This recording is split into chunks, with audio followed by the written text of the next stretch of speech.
Hello friends, good morning. তোমরা সবাই কেমন আছো? আশা করি তোমরা সকলে খুব ভালো আছো। সুনিতা মিনিগুলো তোমাদের স্বাগতম। বড়োদেরকে প্রণাম, ছোটোদেরকে বুক ভরা ভালোবাসা নিয়ে আজকে ব্লগটা শেয়ার করলাম। দেখে নাও, সকাল সকাল খিচুড়ি বানাতে বসে গেছি।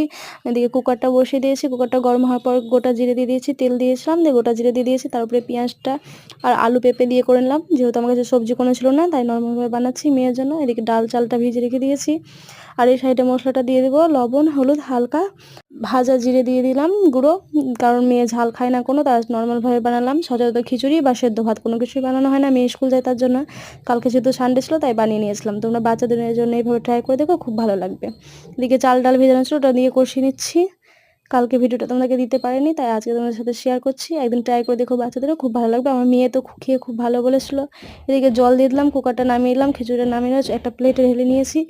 ঢেলে নেওয়ার পর একটু ঘি দিয়ে দিলাম, একটা ডিম সেদ্ধ দিয়ে মেয়েকে খাইয়ে দিলাম।